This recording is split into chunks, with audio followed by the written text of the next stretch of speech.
for a new episode of the Reading Room Ruffians, your favorite library podcast.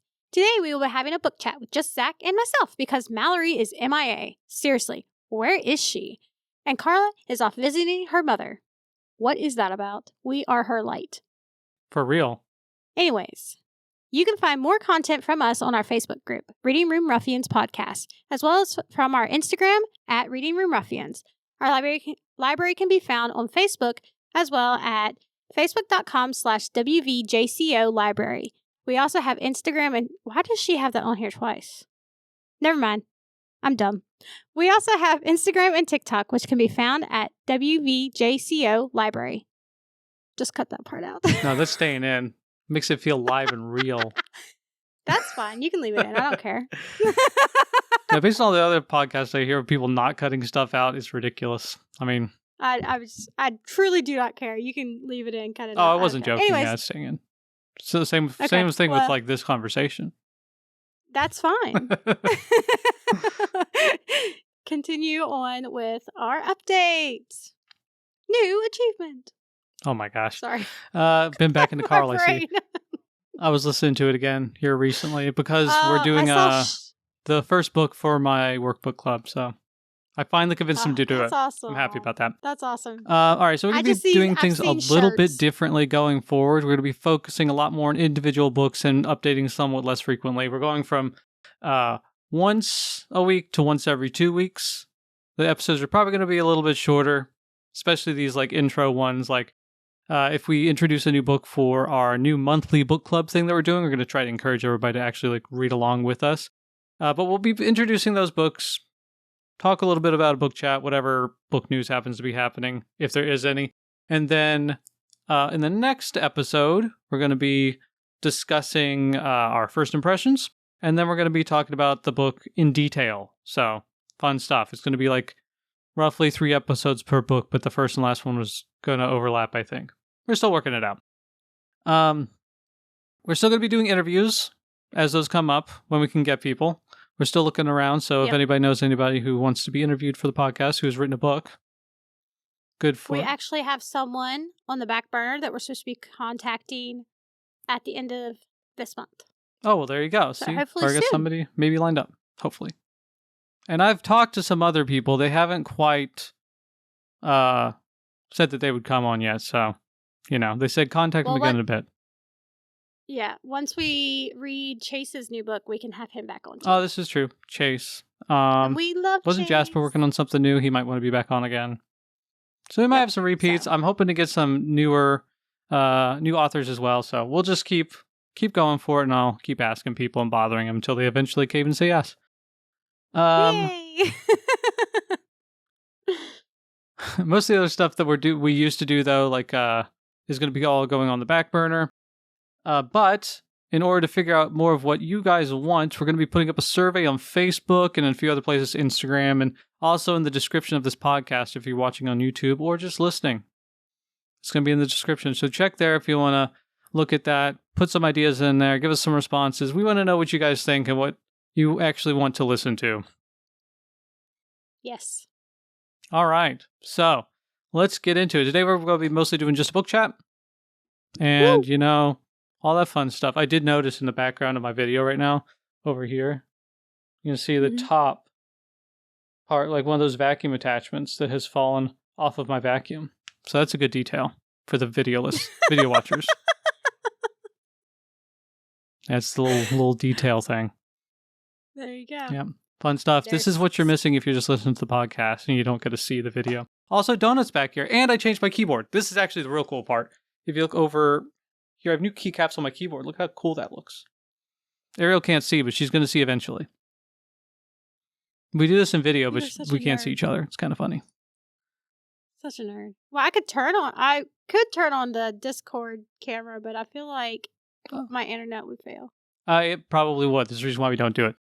All right. So, a lot of people do the whole like intro, how you been doing type of stuff. I guess we could sort of do that thing. Or we could just get straight into the books. What are you feeling? I mean, we can talk about how we've been doing if you want. Sure. No, I'll give a brief update. It's chill. For the most part. It's finally being like, light-ish and not freezing and rainy all the time, so that's good. Yeah. Ariel's coming up next week. That's going to be fun. Woo, woo. I can finally eat food again. That's fantastic. Were you sick? No, I just been like on a diet for the past like I don't even know how long, 8 months or something like that. I lost 40 pounds, so. I was on a diet for all of 3 weeks, and then Mother's Day weekend happened, and you know how Mama and Auntie are. Oh yeah, no, they don't do. Love they don't do them it to death, They're but just they like, no, don't. you gotta eat. I was like, yeah, well, of course. So I came. Well, you home just gotta and get weighed back myself, into it. and It sucks, but you know, I was getting like pretty crappy towards the end there. So I weighed 3 pounds more afterwards. After that's outrageous. I know it's probably mostly water weight. Yeah, like I mean, technically it could happen, but you'd have to be eating such a crazy excess. It's ridiculous. Yeah. So current plan is to be this way for a little bit and then gain a little bit and then go back down again. So I did a DEXA scan. That was fun. Where I got to see my bones. That was weird. I don't recommend people just looking at their full skeleton. It's very strange. I want to see mine. Yeah. And it's going to be, like I said, it's going to be warm when you're up. So maybe we can do paddleboard and stuff. It should be fun. I haven't really decided what we're doing. So I need to bring a bathing suit. Oh, it's probably a good idea. Or you could just say that you're not going to get wet. Yeah, okay. Could happen. Anyways, my update. I am out of school for the moment. I start actually the week that I go visit you. This is my very first week of the summer semester. Oh, that's good. So, yay. I only have 2 classes then, though, because my third class is a half a semester one.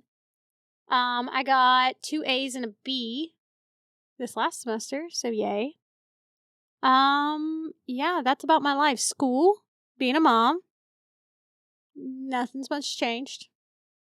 I have kittens at my house right now. Oh, that's fun.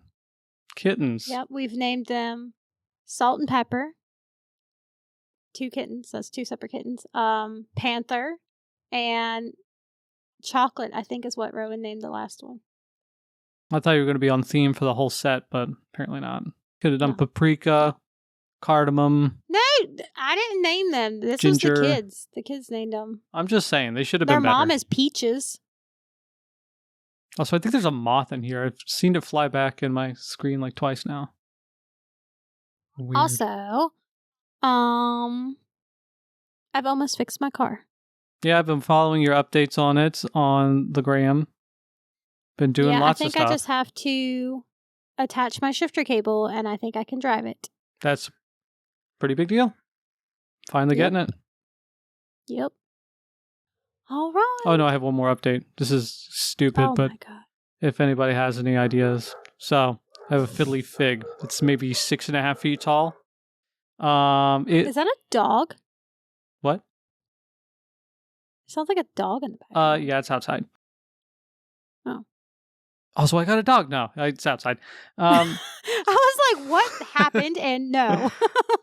So, no, I have a fiddly fig. It's like 6.5 feet tall. It won't stand up by itself. So, I've been told the way you fix this is that you take it by the trunk and you shake it a few times a day. And you just keep doing that for like a month or 2. And eventually it'll be strong.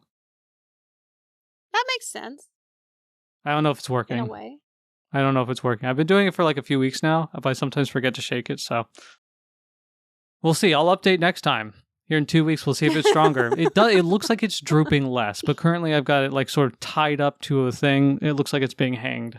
Pretty great. All right, yeah, let's get into the book chat. All right, I have my Goodreads open. You want to go first? You can go first. Or do you want me to go first? Okay. The first 2 books I want to talk about, because they are a duology, are The Clockwork Boys and The Wonder Engine. These are by T. Kingfisher, and they take place in the Paladin's Grace world, but not the same time period. These take place before Paladin's Grace and Paladin's Strength and all those. So it's really good. There's I cannot remember names at all. So there's a forger, there is an assassin, there is a paladin who murdered a bunch of nuns and was in jail, and a priest of the many-armed god, which was, he's a scholar. And their job is to go to this town that I can't remember the name of, big town, and figure out what the clock tars are and how to defeat them. Clock tars? It's really good. Clock tars. Not clock tower. No, clock tars. Like a centaur, but not. Oh, okay. Or a mantar. Yes. Okay. But it's like made out of ivory and gears and stuff like that. Like it's really weird. And it's like they're incredibly hard to kill. They follow orders and do nothing else. They don't really think for themselves. The forger has this unique gift that anytime something magical comes around or anything she needs to really pay attention to, she gets an overwhelming scent of rosemary, and it causes her to sneeze constantly. That's goofy. And yeah. And one of my favorite things is the paladin continues to give her all these handkerchiefs, and she's always like, where does he keep getting these handkerchiefs from? But it's very cute. It's a very good book duology. Look at me, not going way into detail. So proud of you. I cried both because I was so happy and touched, and I cried because it broke my heart. So get some emotions in there. T. Kingfisher is by far top 3 favorite authors. I love her so much. Anything she writes. So. Yeah. Oh, there's a new book coming out by her. Well, there you go. Yeah. She writes a ton. All right. She does. So, speaking of T. Kingfisher, I have also read a couple T. Kingfisher books. I'm so proud. The first one was A House with Good Bones. I read that one. Oh, that's a good one. I thought it was pretty decent. It was a very different sort of... Okay, so stylistically, a lot of her books feel similar. But this was a different sort of vibe. I've never actually read a book where the protagonist is... I guess, she was an archaeoentomologist or paleoentomologist. Yeah. Paleoentomologist, I believe, yeah. Anyway, it was kind of fun. It was basically there's... What'd you think of the vultures? The vultures were great. I loved how they had them. Yeah, it was fun seeing them all hang around, and the cool vulture, the rescue vulture. I can't remember what his name is, but they're all rescue vultures, though, aren't they? The lady runs a sanctuary. Yeah. Anyway, but yeah, the vultures were great. The basic premise of the book is that you have this lady. She's a paleoentomologist. She is staying at her mom's place, which used to be her grandma's place, and it seems to be haunted in some way by the grandma who is now deceased. And all kinds of fun stuff happens with that. She's staying there because she was going to go on a dig, but they found a human remains, so it had to be shut down for a while, so that they could investigate. Which is apparently an issue that archaeologists run into a decent amount of time. Just be digging around, it's bones, and then you had to stop for 6 months or a year while it gets investigated. So she's staying there with her mom. She's very funny. The overall book is kind of fun. It felt like it was a little bit... No, I don't really think it... some people were saying it was a little anticlimactic or whatever. I didn't think so. I thought it was a fun little book. I kind of wanted it to be a little bit more in-depth, but that's just all of T. Kingfisher's books. I want them to be more detailed than they are, but that's not what they're for. They're just supposed to be fun little books that you read, cool little stories. Yeah. If I would read the Paladin ones if you want more in depth, or the Clockwork ones. Well, see, yeah, those are a series. Yeah, they get more detail, right? Yeah. Eventually. Yeah. Yeah, that's something I might have to get into eventually.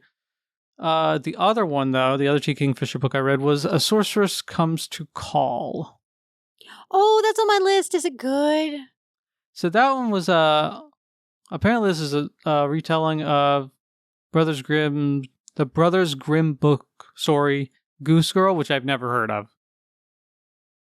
I don't know if you've ever heard of that one either. I haven't either. She did the retelling of the House of Usher. So. Yeah, the Fall of the House of Usher. That one was What Moves the Dead, What Feasts at Night, and she has a new one coming out for that one is What Stalks the Deep. Yeah, I've only read the first one, it was pretty good. Hmm? Well, speaking of, there's that show that was like the Fall of the House of Usher that came out like last year or something like that. 2 years ago, 3 years ago, I don't remember when it was. It was like all big on like Netflix or something. Anyway, this one is about a young girl whose mother is a sorceress, and she is just real bad and controls her all the time. And it's about basically this girl. She goes to a new place because her mom wants to basically just get some rich dude to marry her. And obviously the girl comes along, and it's about her befriending people there and them getting rid of the mom eventually. I mean, the story itself is fairly predictable, but it is really fun. It's a very good little book. Yeah.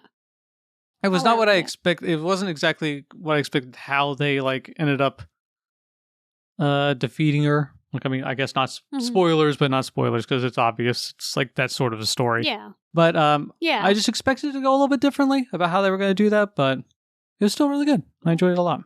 It is a fairy tale retelling, so you kind of figure. Yeah, it's a fairy tale retelling. You know what's going to happen. Although I didn't know about Goose Girl. Goose's Girl? I've never heard of that. Brothers Grimm Goose Girl. Never heard of it either. I gave both of these like 4 stars because that's what I do when I think a book is good, but not amazing. And these books were good, but not amazing. I think Kingfisher is an excellent writer, and she has great stories. And the books are very, very consumable. They're they're not really short, but they're like sort of light novel length, 300 pages, 250 pages, and you can just fly through them. They're so easy.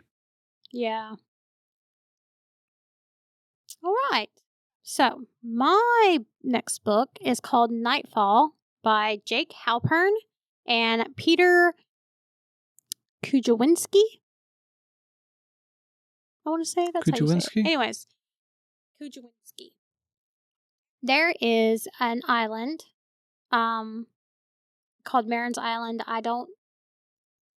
Obviously it's Earth, I guess, because it didn't seem sci-fi like, but I don't know where this island would be. But they don't have sunrise every 24 hours. They have it every 28 years.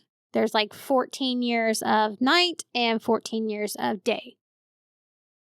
And when the 14 years of night start, they travel from the island to this like desert area where night and day come every 24 hours. Make that make sense. That doesn't make sense. Just don't even. It doesn't make sense, but it is what it is. I'm going to go with it's probably not Earth. Or it's magic Earth. Maybe. I don't know. It gave me almost Dune vibes, honestly, with the desert and whatnot. But, so there is a girl and her twin brother. Her name is Marin and his name is Kana. And Kana doesn't look anything like anybody else on this island. He's got blonde hair. He's got light skin. He can't see during the day because his eyes are so sensitive. But he has really good night vision. And then they have a friend who I can't remember their name. Maybe it's Locke. No, Line. Line is his name. Weird name. They go to try to find him and end up missing the boats to take them across the ocean to this desert. Then you follow them throughout trying to get off this island after night has fallen, and there's like all these creatures that are hunting them. And it's just it's a good book. I want to say I gave this one 4 stars, which is I know. Because it wasn't bad, but it also, like, wasn't as good as I thought it could have been. What was it called again? Nightfall. It's all one word. Nightfall. Maybe I gave it 5 stars, but if I did, I'd probably go back now and turn it back down to 4. You see, Nightfall's a really common name for a book. Yeah, I it's found got... Okay. Yeah, you know what this reminds me of a little bit? The way you're describing it, at least. You remember that movie with Vin Diesel, Pitch Black? Yeah. Like that a little bit. Yes, okay, yes. Kind of similar like that. That's kind of the vibes it gave me. My review for it was not bad, interesting story, even if it was a bit predictable. Yeah. So, and I did give it 4 stars. It does sound interesting. But I put in all this criteria. Like, I wanted it to be, an audiobook. It had to be like science fiction or something. And like all these different things. And that was the only one that showed up. And I was like, okay, we'll try it. Well, that's a good way to do it. There you go. New books, Yeah. Seems like not super well-known authors. This has got 5,000 ratings, which is a decent amount. So they're like established, but not like super well-known. So that's pretty good. Yeah. Interesting. Yep. Anything else about that one? Not really. All right. Let's see here. My next one is What You Are Looking For Is in the Library by Michiko Aoyama. Aoyama? Oh, it's Japanese. I'm going to go with Michiko Aoyama. Anyway, it's a cute book. It's translated by Allison Watts. Gotta give credit. Mm-hmm. Anyway, this is like a collection of short stories that are all basically these people who are at different points in their life. Like we got somebody who's like brand new into their career, trying to figure out what they want to do. We got somebody who's a NEET, which I can't remember what NEET stands for. Does it stand for anything, or is it just a thing? But basically, they're like people who are staying at home effectively with their parents, and they just can't get a job or whatever, or don't want to. And they just stay that way. It's like a common term in Japan. I don't think it's like really common anywhere else. And then there's like a guy who's old, a guy who's mid-career, a lady who's mid-career and then wants to have or is having a baby. And then but I can't remember what the last one is. Anyway, there's 5 stories. The whole point is they're all at different stages of life, and they go to the library because of some reason. It depends on what the story is, but they all have some reason to go to the library that was not for whatever happens. So they go in there, they want to like look for something. For example, one lady, she's like, I don't like my job as a person who works at like some clothing store. So she goes there to try to learn some skills, like Excel and stuff. She signs up for classes and gets some book recommendations for typing and stuff like that. And then she gets an additional book recommendation, which is, I think the first one is some kid's book from the librarian. This is very similar to the library card. Is it? I've never read the library card. That's a children's book, but it's the same concept. There's like 4 or 5 people that go in the library for something that they didn't mean to go into for, you know. Oh, it does sound. And the librarian recommends, you know. Does in the library card the librarian give them a little felted toy? No. Okay. Well, this one they also get a little felted toy, and then they like ascribe meaning to the little felted toy. Overall, the book was really cute. It was a little predictable. I felt like towards the end, the author sort of just like kind of got lazy about stuff, which was kind of goofy. And one of the big things though is that the librarian is apparently enormous. I don't know why that has to do with anything, but she's huge. And they're like not fat, but just huge. She's a big girl. She's just big. She's like think like sumo wrestler, except maybe more like muscular, I guess. I don't know. Anyway, she's like a really big lady. But yeah, she gives them like little felted things, and she like types out all the recommendations and then gives it to them along with this extra book, and then they read the extra book, and then they like figure out their lives or whatever. It's cute. It's a cute little book. I enjoyed it. I feel like people were playing this up a little bit more than it needed to be, but it's not bad. I feel like I want to read that one because I really liked the library card. That was a really good one. I feel like you would like this one. You know what it sort of gave me the vibe of? Since all of the stories were sort of like interconnected. There was some like overlap in there because the people were being the same librarian. Have you ever seen, I think I showed you the movie Survive Style 5. No. Okay, this would have been a long time ago. Well, anyway, it's a book. I don't remember. It's a movie called Survive Style 5. It's like about these 5 disparate, weird Japanese stories, and they all just come together at the end. No, I don't remember that. No, it's fun. So yeah, that's that book. All right. Well, my last one I just finished on Saturday. It is called The Last Great Heir, Feast and Famine, The Last Great Heir. I don't know. It says Feast and Famine on the cover first, but when you read it on Goodreads, it's called The Last Great Heir. So I don't know. But it's by Karina Finn, and this was actually a gift for me. The person who saw it in Walmart got it because on the cover, in the corner, there's a cupcake with a bug on it. And I love that that's how they decided I have seen like this book before. I did not notice the cupcake with the bug on it.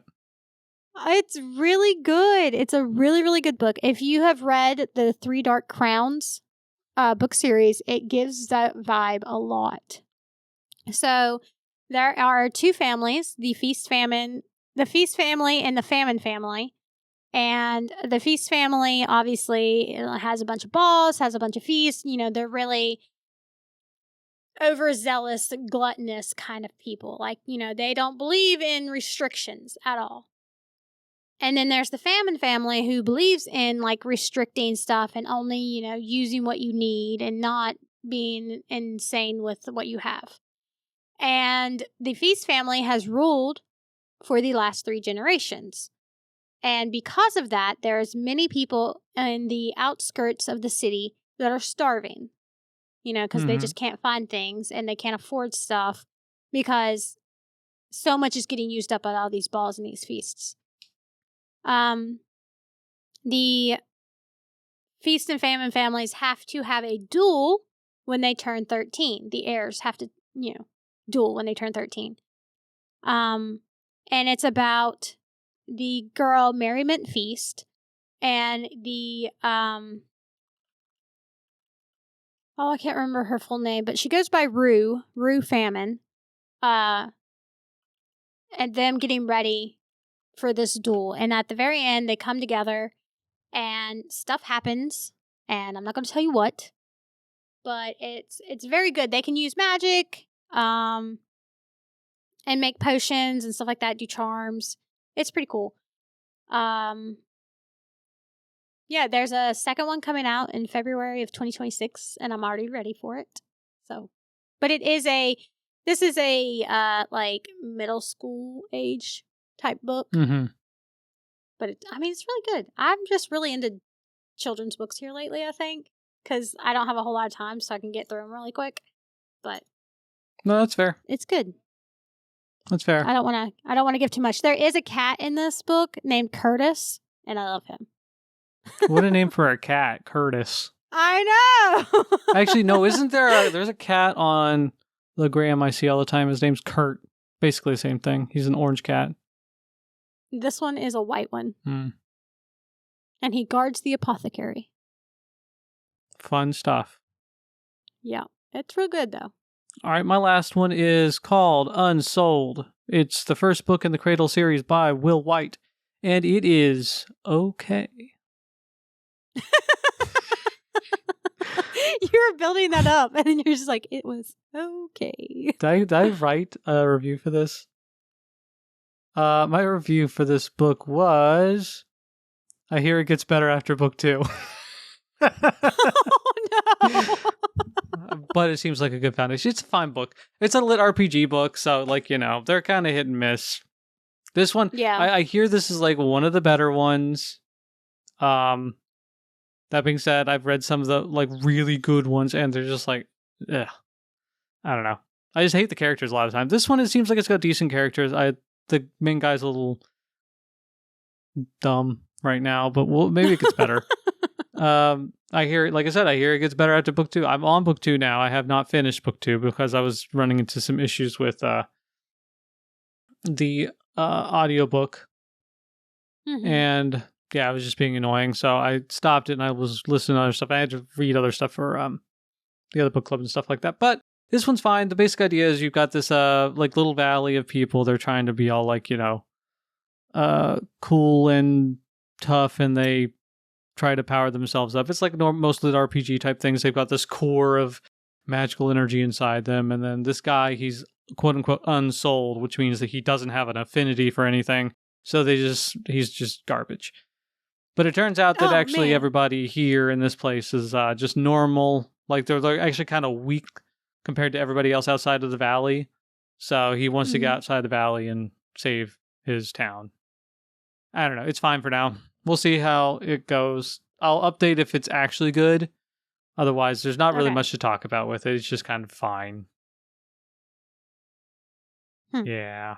Like I said, these little RPGs, they're like, some of them are not great, and then a lot of times they go downhill.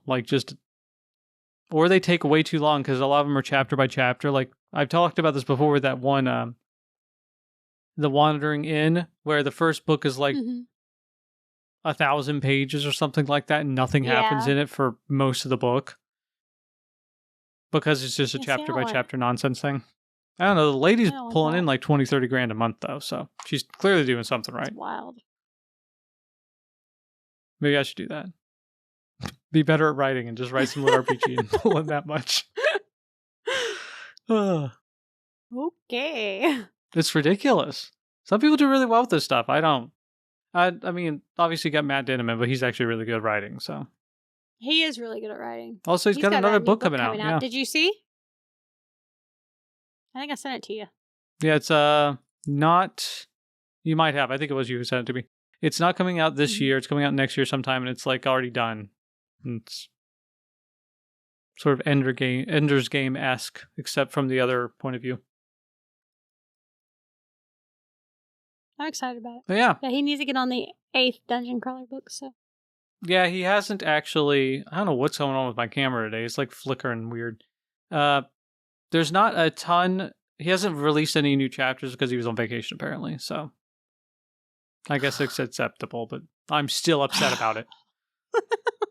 Hopefully he'll come up with something new, and when that happens, I'll let you know. He's on chapter 8 right now. Oh, the new one? Yep, I've been reading it. But... Was it good? I mean, it's fine for now, like not much has happened. I was going to say nothing drastic's happened yet? Yeah, nothing drastic has happened. They haven't even I think it was just like they got done with the first thing that they were doing. They finally got to the safe room. So we know what Mordecai is now, and we know they opened up donuts, loot boxes, and that's all that's happened. So cool. Yeah, it's pretty. Cool, it's fine. Cool. Like, I mean, it's like the beginning of all the books. They're just kind of like a little slow to start, and then they pick up and it goes crazy. But yeah, it's just it's been like weeks, and I need a fix. I feel like I'm a druggie. All right, cool. Do we have anything else we want to talk about today? I don't think so. We ready to sign off? Yeah, just like I said, make sure you take a look at those surveys that we're putting out. Respond, tell us what you think, tell us what we should do. I've already heard verbal feedback from Derek about how these episodes where we talk about books are just miserable, but that's just because he's illiterate and doesn't read anything. How that makes fun of us for listening to books instead of reading them physically. So, you know what, Derek? You try having 3 children working full time and going to school, and then you tell me. I'm calling you out. He has a dog, and he canceled our trivia nights because it was too much work. Not really. They have puppy training. Does he still? But still. Does he still live in that area? Does he still live in that area? He lives right across the street from me, yeah. I'm coming for you, Derek, next week. You better watch out. Unfortunately, you will be back home by the time this airs. He is actually okay. He is one of our most avid listeners. He's the only person I know who's listened to every episode. He'll know. He'll be like, "Yep, yeah, she did get me." Yep, he'll know afterwards. So, all right. Yeah, that's all I got. All right. Well, we hope you enjoyed today's episode. It's time for us to sign off. But before we go, only the best libraries have librarians who don't shush you. Aside from Derek, he can shush. Yeah, Derek can shush.